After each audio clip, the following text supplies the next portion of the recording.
Welcome to the Jali podcast. I'm your host, Melyssa Barrett. This podcast is for those who are interested in the conversation around equity, diversity, and inclusion. Each week, I'll be interviewing a guest who has something special to share or is actively part of building solutions in the space. Let's get started. Douglas C. Freeman is an African American entrepreneur, strategist, and advocate for inclusive leadership who is now bringing equity and access to communities often overlooked in professional sports. As founder of the Entertainment Football Association, Doug is pioneering a new model of indoor football that fuses high energy sports with music, culture, and community engagement. Imagine a league built not just for fans, but for communities left off the sports map. A league where football, music, and culture collide to bring opportunity, excitement, and economic growth to cities often overlooked. That's the vision of Douglas C. Freeman, founder of the Entertainment Football Association, who's turning sports deserts into sports destinations with pro-level football, headline concerts, and a whole new way to experience game day. From Harvard to UC Berkeley, from global leadership consulting to international rugby, Doug is rewriting the playbook for equity and access in sports. And it all starts here. Last time I think we got together, Yes. you're of course always an expert in DEI, but I know life has changed and the world has changed since Yes, we it last has. talked. And so I can't wait to hear what's been going on for you, both personally Sure. and professionally. Yeah, definitely. The biggest personal is my daughter has graduated from high school, Nice. and in a little over a week, we're going to LA because she'll be a freshman at USC. Nice. Oh my gosh, that's Yeah, awesome. A Trojan. yeah. She's gonna be a Trojan. It's a dream school. She was on a dance intensive in LA, had a studio there when she was a sophomore. She did a tour of the campus and she fell in love. And we said, hey, back off because it's really, really, really hard now. Yeah. And I think a lot of that is heavy East Coast. There's so many of her and her friends that have that as their, big choice now. Maybe it wasn't the case years ago. And so we were like, well, let's just see. And went on tours with a fair number of schools in northern and southern. She wanted to be in a warm location, bigger city, Yeah. kind of set up. So there were a few options that she applied to in LA, and they did work out. But this was her big one, and she did get into UC Berkeley, Dad's alma mater. Okay. So Nice. I was hoping it was one of her top twos, but she ultimately Nice. went Not to too the warmer shabby. climate. Not too She, she, shabby. she busted her tail, and Yeah. we were very proud. So yeah, that's a big life Well, change. Because congratulations. That's thank exciting. you. So I'm going in to become the world of a hover parent because I'll just show up in LA Yes. Hang unannounced. out for a while, see what she's doing. Yeah. She. We have trackers on each other, so she'll be like, no, you're too close.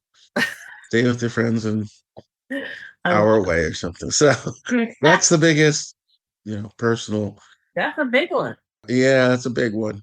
So, excited for her, excited the next steps. It's just good that she's happy. Like anything, you just want them happy and healthy and striving. So, seems like that's all aligning. Some of my elements from diversity, but I did go to school, Cal. After school, I love the Bay Area, wanted to stay forever. But a buddy of mine from Cal went to NYU Law School, and I visited for a weekend. And I was like, I want to get an intern here. And the dorms were first come, first serve, and they're really nice, the law dorm. So I was able to get an internship at what's now Verizon after college. Yeah. Oh, wow. And so did that. And Then worked over at Chase Securities, which is now JP Morgan Chase. I worked there as an investment banking financial analyst and turnarounds. And Okay. that's sort of kind of my whole journey. People kind of call me the junk to jewelry guy because I kind of look at these things that are overlooked and try to make a lot of value out of them. And so I went to grad school, came back, I worked at Deloitte Consulting, telecom media practice. Then I went to a friend's tech company, really internet company back in the late 90s. I was out of Oxford, England, and I was one of the four managers running the US office. We grew it to $1 million in revenues, which is a big metric for, for startups. So about Yeah. 1% or so startups make it to that level. And then we sold the company to a group, division of Italy Telecom, say at Pagine. We sold it for $375 million. Wow. Nice. Yeah, yeah, it's a great story. Linda knows what happened next. Well, my shares had invested. So, Oh my goodness. yes, the founders retired and the rest of us are still working, shall we say. But had it not been for that, I wouldn't have known you, would know Linda because I met Linda through this group and at Comdex actually, and was able to work with Linda first in a small contract and worked for about 4 years from 2000 to 2004, which is an amazing experience. Yes. And we built Linda led the and built out, and I just supported the Visa Supplier Enrollment Program, and it generated all that money. And I think Linda said at the high point, it might have been over $600 million of program generated in new credit cards. So with about, maybe it was a couple $1 million in budget when all was said and done. So it had a very good, great ROI, Yeah. 300 times. I came back to New York, started my own boutique consulting firm in DEI after Yes. building out this diversity ROI model based on the supplier enrollment program. And got four clients. I got AIG and I got Deco, Staffing North America, HSBC Bank, and Sovereign Banks, now Santander, and grew on my own the organization to $1.2 million in 3 years. That was the first time I sweat equity, done 7 figures growth myself. And I exited in 2016. 2017, went to Camarillo and worked as interim CHRO and first chief diversity officer for a $1 billion Medicare Medicaid health plan, and still had the bug to do entrepreneurship and consulting. So I came back to New York. That's in 2018 and launched World Groups. I built out that consulting division in 2.5 years to $1.8 million. And it was around that time that I was like, there's just about life. Like, isn't there more? And it Yeah. can't just be all the same stuff. And I looked around with friends and I was like, what do I have a passion for? And friends, working to provide something, community and friends and family. And I'm a sports junkie. And I An played, and admitted sports junkie. an admitted sports junkie, and I played rugby for 8 years and was able to do so at a pretty solid level on the under 21 team, and briefly had a pro contract in Cardiff, Wales at one of the biggest European leagues.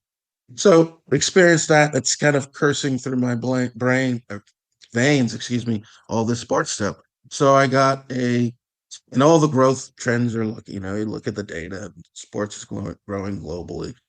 So got a sports broker, looked at some leagues, looked at some women's based league, looked at Major League Rugby, looked at Premier Lacrosse League, and none of them really kind of doing fine.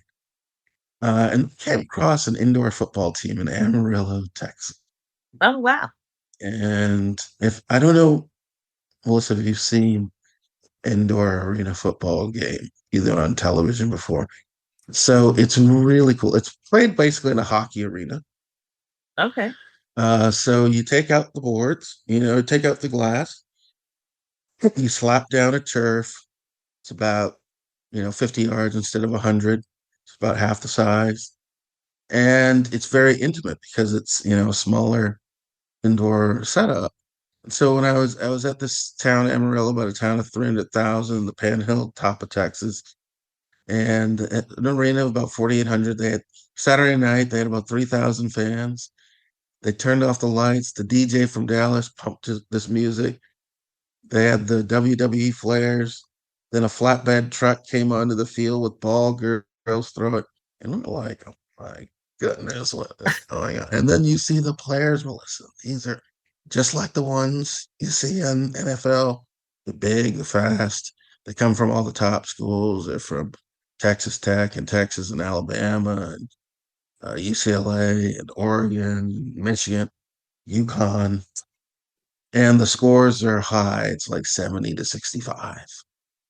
It's like a video game. And so when I went out, Melissa, at the third quarter to the concessions, ghost town, everyone's watching the game. Wow. So I'm like, oh, this is amazing. So I did a test in 2022, and then flash forward to March of 2024. I brought on a big consultant, Tommy Benizio, out of Dallas. And Tommy had started one of the first leagues, the Indoor Football League, and he had a profit first model, and he built out a smaller Midwestern League different business model, but with Tim Brown, NFL Hall of Famer, and he built it out on a profit first approach. And in 2024, when they went live, it was the only league in the country that eked out a little bit of profit. Wow. Yeah, Oh, yeah. wow. So we took that playbook. Yes. And so, this junk to joy thing, what are we going to do? We love this. It's Tale of Two Cities. Beautiful sport on the field. 40 years, horrible business operations off the field. Right. Yeah. So, what are we going to do to change this? Well, number one, do research. And we found that centralized leagues tend to be more effective for emerging leagues. You run all this, it's just like shared services, like corporate. You run everything, it's smoother, it's more efficient, it's not siloed, share best practices, all that good stuff. So we centralize the league, which ultimately means two things. The league owns all the teams and the league operates all the teams. Now, the second thing is we had to build a strategy, and the strategy is really threefold. The three G's, like Gregory: gut, grow, and globalize. Okay. So for the first one, you have to expense manage. If you look at get simple that there are two big expense drivers in leagues like ours. Most obvious talent are the players, For sure. and the other is travel. Yeah. Right? Because the US is a big old country and it's expensive to take 30, 40 people 5 or 6 times in a season. Yeah. And there are literally, Melyssa, teams that travel from Billings, Montana to Jacksonville, Florida, 30, 40 folks. They'll spend 150, 200,000 a pop. They're literally burning money. You do that 5 or 6 times, it's $1 to $2 million. It's gone. Yeah. Right. So the first thing we said is we're going to be a no travel league when we build our teams. And what that basically How's means that is, possible? yeah, how's that possible? Exactly. We build the teams in geographic clusters, which is defined as 4 teams in a 2 to 5 hour busable distance. Okay. So our teams, so we brought on board in March our commissioner, NFL Hall of Famer Andre Reed, who played for the Buffalo Bills. He's actually based in San Diego. And then we started to build our teams out. And we found with research, there's just like food deserts, there's sports deserts, there's sports entertainment deserts. There are Ah, four, when you look at the metropolitans, 421 metropolitan areas of 150,000 or more. When you take out the big cities, the San Francisco's and the Oakland, the San Jose's and the LA's and the New York's and Atlanta, you still have 360 areas ripe for opportunity. So that's what we did. We looked, said, let's do home court. I'm in the Northeast. Most of our colleagues are. Bill's Mafia is big here. So we looked at 20 sports entertainment deserts in the Northeast and whittled them down to 4. So it's data analytics driven. I And love we it. ultimately landed 2 in Jersey, 1 in Connecticut, 1 in Long Island. the greatest distance is 114 miles. And so on game day, I can rent two jumper vans for a grand total of $500. So that's a 99.9% discount. Right? Wow. So then you have to look at your other big expense with this talent, right? You think, oh, we here's a quick stat. All of these NCAA Division One teams, 17,000 seniors this year, football seniors were eligible to go to the NFL Combine, and there were only 329 combine spots. Wow. So they're That's just amazing. way too many. It's a glut of talent, for Yeah. it's a buyer's market ultimately forever. And Yeah. then when you look at the NFL trade camps that are going on, there are 90 players with NFL signed contracts. They're all going after millions of dollars over 32 teams, and you get 53 that make it plus practice squad. Every year, Melyssa, there's almost 1,200 of these NFL signed players sitting on a couch with no plan B, no jobs. We Wow. only have, for our cluster, we only have about 20 jobs a team, so about 80 jobs. So Well, you just have it. So what happens is the price points fall dramatically. You're talking about um, 200 to $400 a game across all leagues. So once again, compared to those millions of dollars, getting a 99% discount. So what does that mean for your team budget? Instead of $1 to $3 million budgets that the competitors are, we're in the $300,000 to $400,000 range per team. yeah. Wow. Right Okay. now, you can go over to. Let me stop there because I mean that's a lot of information before we go to the revenue side of that. I know. I mean, it's really amazing how you've kind of turned the business model, as you go to create this league that utilizes talent that is, you know, premier talent. And I think what's exciting is the folks that actually come out of high school or college and they're ready to play. Now actually there's additional places for them to go and do what they love, which is, Yes. which is not always the case. People, it's like all of a sudden I got to find a job that's like, well, I got to find something to feed my kids. But, Hmm. keeping the passion for what you love and being able to do it is so amazing. I mean, it's what makes life worthwhile, right? Absolutely.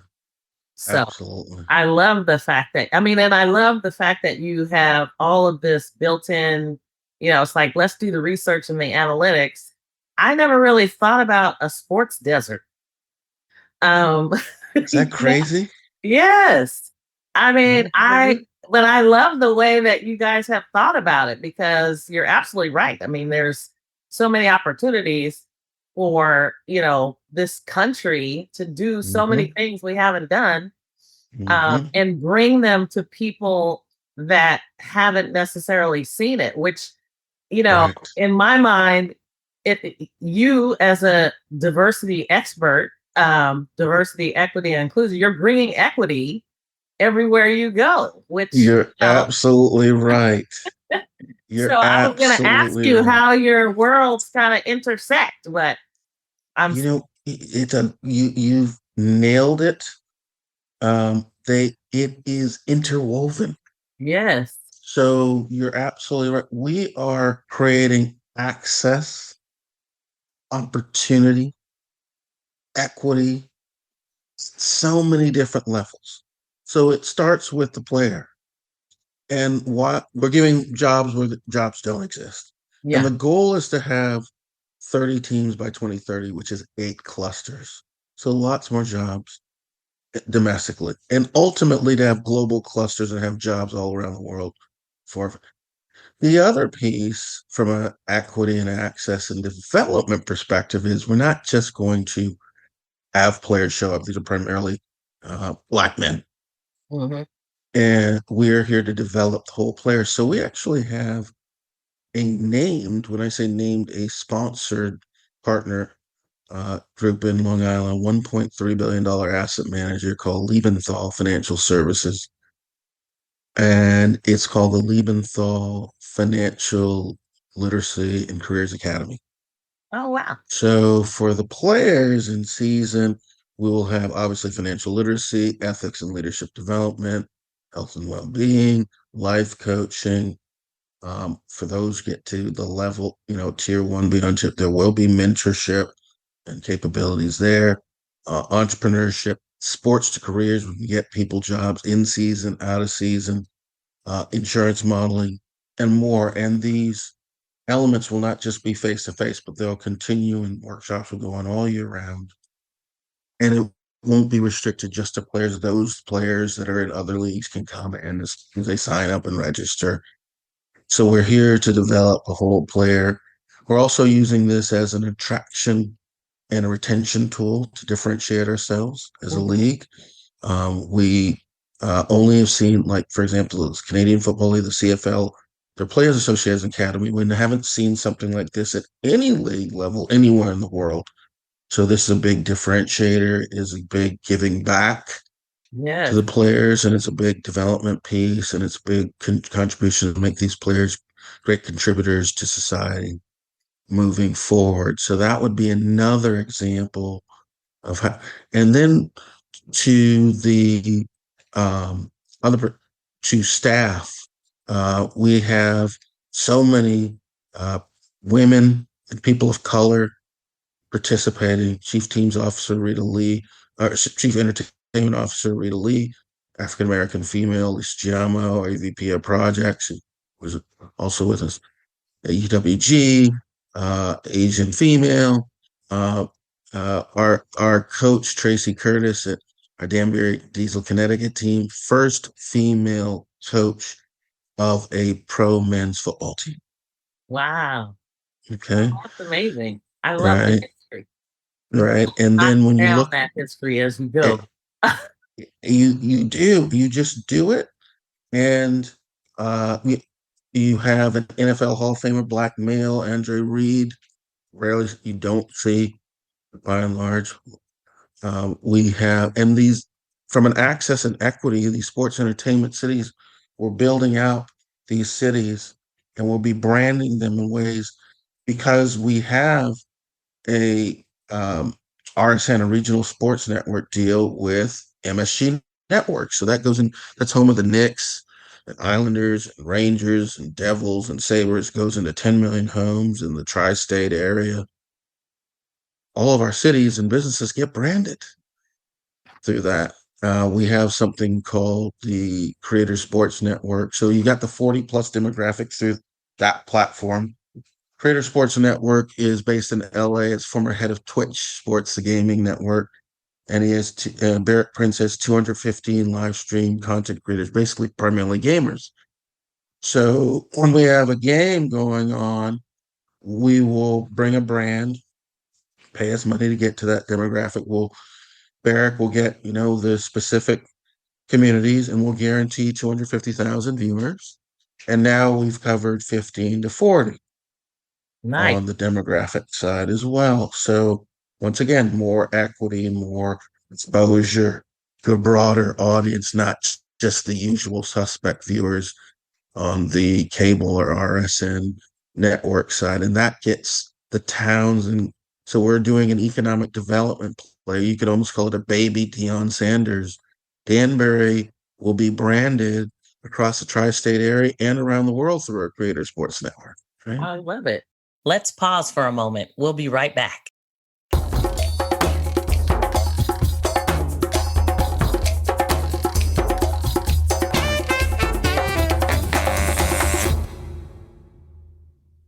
You're not only doing it at the player level, right? You're actually democratizing, I guess I'll call it, the ownership as well. Well, see, that's what's interesting too, because we are not going with the usual suspects.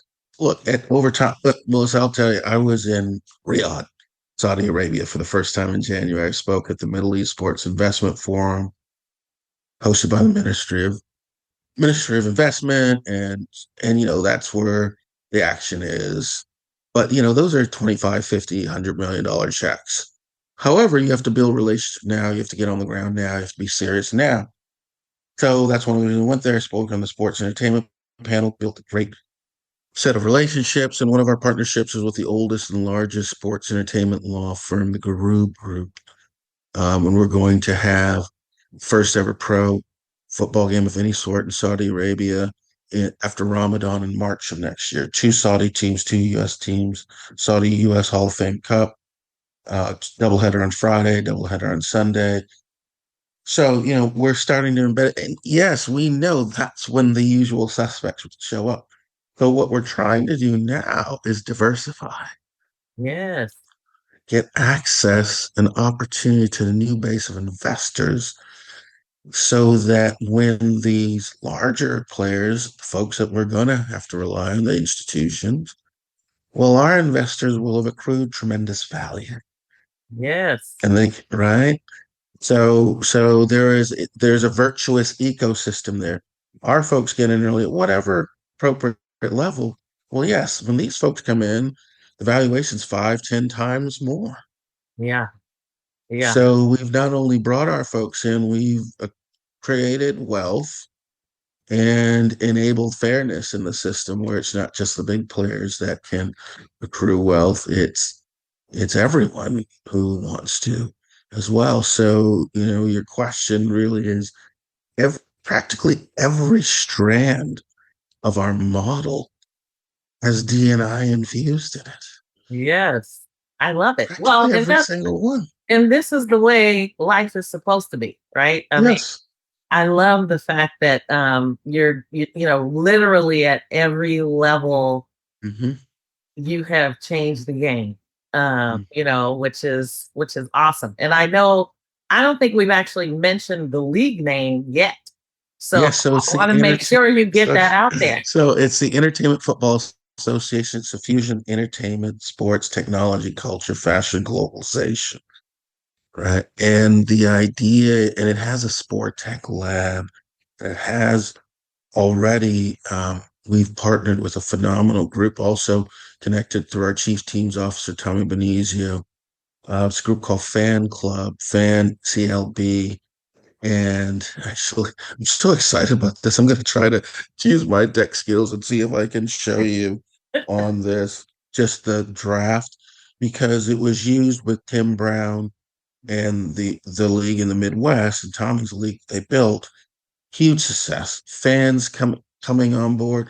They got for a league that doesn't have an RSN like ours, they got a game with 260,000 viewers just with influencer. Oh yeah. Wow. So they're so excited with us because they're like, well, that league, all the owners kind of wanted to do stuff. You guys want to do every idea. It's like we want to do every idea. We want to do everything. So this is literally you're getting a sneak peek of the earliest phase of our app. This is what our Sport Tech Lab is all about.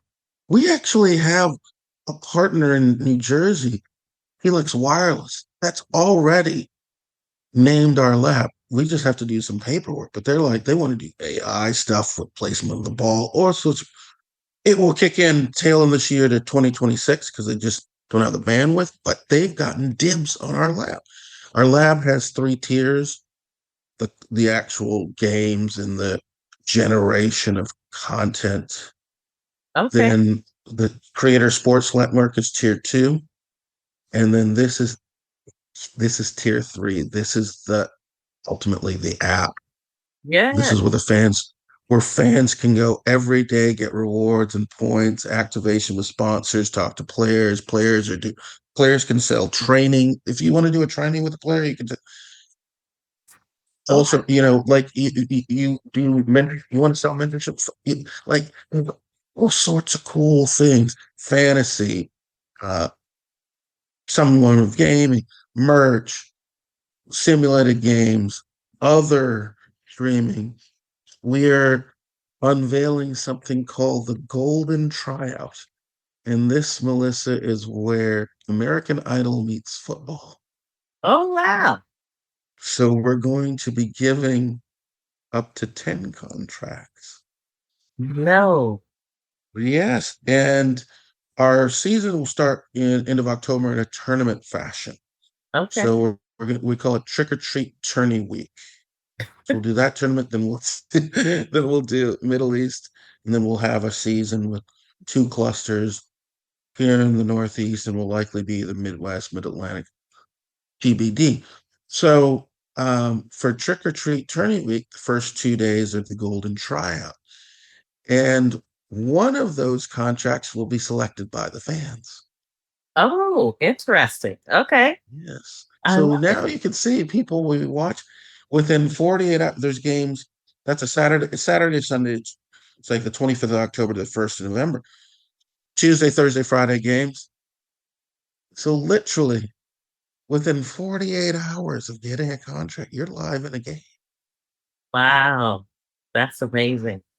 I love this. I love the tech aspects of it. I love the um all the fan base, the creative elements. I mean, there's so much when you think about, what you are doing and how it's impacting community.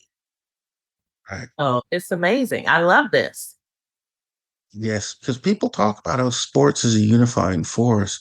But you're absolutely right, Melissa. There's so many even in this tourney week, we'll start with the goal. So this is going to transform some people's lives and inspire, we think. Yes. Then we'll have the Financial Literacy Academy on the day 3, day 4, first game, day 5, health and wellness with flag football and youth. Day 6, sports entertainment, investor discussion. Day 7 is the final championship game. There's and that's just the one kickoff tournament. So, you can really do some amazing things for communities, for fans, for the youth, it's such a multifaceted, multi-pronged creature with so Yeah. many uplifting elements. And that's one of the reasons we were in the Middle East, because the Middle East, every country has a business plan. They Yeah. call them vision plans. Yes. And every Middle East country has sports as one of their pillars Yeah. because sports is sports tourism. It's nation building and nation branding. It makes the population healthier. It can identify elite athletes. When you have a broader base of healthy people in the population, it brings sports tourism, and it brands those countries around the world in positive manners. Yeah. So, I had the pleasure of interviewing Lawrence Etta. You have to check out his podcast. mm, And he's doing a bunch of work over there. And it's just amazing to hear about the transformation that's going on, not only with, technology, but with the culture itself in terms of, yes, women and, all the things that are happening. It's really an amazing transformation. So I'm gonna give a shout out to Lawrence Etta. I may have to connect the two of you at some point. that would be lovely. That would be lovely. That's amazing. Oh, Yeah. yes. So tell me more about this golden tryout because So it's like how does it really, work? Like do people it's like really, sign up or like how does yes, they do. So they sign up online. We've had regular tryouts. We have players already assigned for our teams, coaches, the whole 9 yards, coaching staff. But these will be additional folk. So there'll be, a lot of this gets announced in social media. uh-huh. We will be doing some fun stuff with influencers to get the word out. And then there'll be the tryout dates here Nice. in the New York area, likely one or more in New Jersey or New Jersey and Long Island. People sign up. It's $250 to sign up. And this is, I think, one of the only tryouts where there will be contracts provided. Wow. And there'll be scouts from other leagues. So it just won't be our league. There's a European Pro Football League. We'll have scouts, the CFL, other indoor leagues, and the UFL, the Rocks UFL. We'll also have scouts there. So it's a real tremendous once again access Yes. opportunity. in Yes. ways that aren't provided before. Mhm. Golden Tryout expands on that theme. And look at I mean, even the price of entry. I mean, it's like, wow. I mean, it's there for you. It's there. I It's love there for it. the taking. Seize your rank. So then these folks become the fantasy football players, like the regular Yes, they people. do. Yes, they do. I love Isn't it. that amazing? The regular people become the junk to jewel. Yes, they become the junk to jewel, I love the it. junk to jewel regular people through the Golden Tryout. Yes, It I is love the it. ultimate. It, it is the ultimate manifestation. Yeah, Yeah. of I that. love this. I mean, so you guys are starting with kind of a regional focus, and then you talked about the expansion. Yeah, so Uh, we've got so we're under a brand. I shouldn't say under. We have contracts with one of the contracts. Nassau Coliseum is run by a group called Legends ASM Global, which has about 450 arenas and stadia around the world. And because they have so many, and we're linked in the family, we actually have clusters laid out specifically with the stadium that are ready to go right now. oh wow. Okay. Okay, so there is a California potential cluster. Hmm. There are stadia available right now in Fresno, Bakersfield, Long Beach, Glendale. I can't think of if there's some in their network, but we have looked at stadia in Northern California Okay. as well Wow. And because of the so philosophy. this particular league is men, women, what? So this is all men. Okay. This is all men. Yeah. So it's all men. Okay. Currently all men. Now I there is a figured you were plan to going to say bring. currently because I knew that was Yes. coming. Yeah. There will eventually be women for sure. Question is timing, Yeah. really more I than was going to anything say, else. so like your vision of this, I love Hmm. how, the ENTFLA, Hmm. and how you can rep hard and rank high, as you say. Um, Yes. so what is the vision here? Because I mean, it just seems like this is like maybe just scratching the surface We're of scratching what the you surface. all are thinking. We want to be global. We want to be the first league that has hundreds of global teams in clusters. So a Middle East cluster, a UK cluster, a Canadian cluster, a Malaysia cluster, a South Korea cluster, Colombian cluster. Country can have 4 teams almost anywhere in the world. I love it. Oh, that's really exciting. Mhm. Yeah. Oh, wow. So this kicked off, you said last year? Yeah. So we formally kicked on March, and the first playing will happen October and Halloween week. So where's the first game? So the first game will be in New Jersey.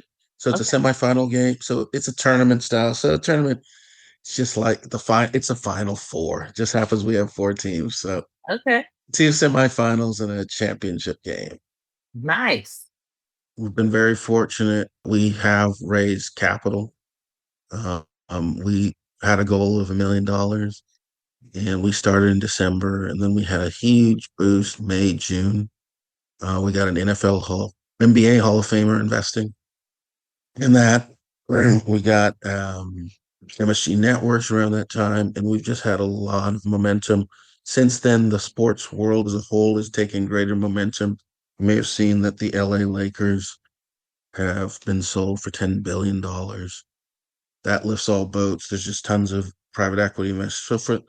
Then you have the Middle East and global investors. So over the next at least 5 years, and we know it's going to be at least five, maybe 15, because we know the Middle East dollars are built on country business plans.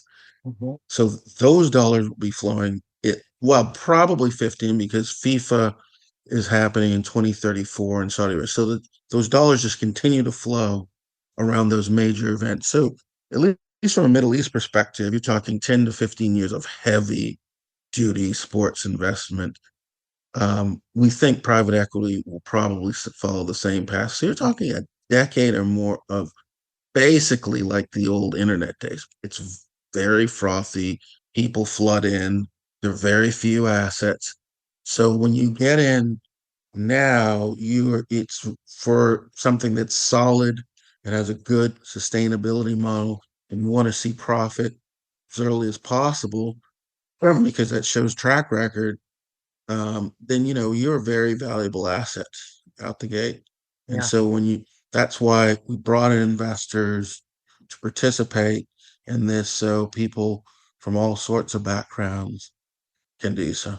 Yeah, that's awesome. I mean, that's amazing. So, in terms of the talent that you're Hmm. looking to attract, Hmm. what kind of message do you want to give to people that you're looking for? Yeah, I mean, by and large, the talent is folks. We pretty well stick to people who are around 22. So most people have gone through some, even community college, ball, Okay. semi-pro, 22 and up. Your typical range is 22 to 35. There's some Okay. people who are just in such extraordinary shape, um, that they can go beyond that, but Yeah. that's the typical range. Okay. Fantastic. Mm. Well, and I'm gonna ask you this question because Yeah. I like when you think about your third appearance on the Jolly podcast, Yes. Yes. what are we gonna be talking about when it comes to celebrating around the ENTFLA? Yeah, I think we celebrate, every win at a time. Every day is a win.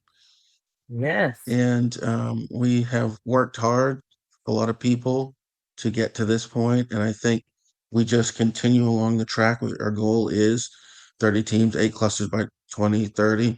If we can get as close to that as possible in the next 5 years. The NFL took 73 years to get to 32 teams. And so we're trying to do it in less than 1/10 the time, which we think we can. And another win is just getting a global tournament in the Middle East being the historic first. I Yeah, think that's a big win as well. So I love it. What have you learned about yourself stepping into this new literal arena? I think I've learned how to push myself, Okay. at an age where I think many of us we've been very fortunate. We've had a lot of time with our career tracks and paths, and I think I had some good strength in HR and DEI as a consultant, and I think I could do that for the rest of my life, really. Yeah. But this is different, and it's a challenge, Melissa, with very smart people, a lot of billionaires, a lot of NFL owners, a lot of NHL owners have tried this, and it just has not worked out. Yeah. And I see exactly why. It is an extremely difficult task. It's 40 years. And this has pushed me intellectually, it's pushed me spiritually, it's pushed me from a resource perspective, it's pushed me every single way, and shown real will. I'm very proud of the will to ensure that outcomes transpire, even when they're not likely to. And Yeah. for somehow, some way, it's pure will in some cases that enables certain outcomes to happen when maybe they even shouldn't have.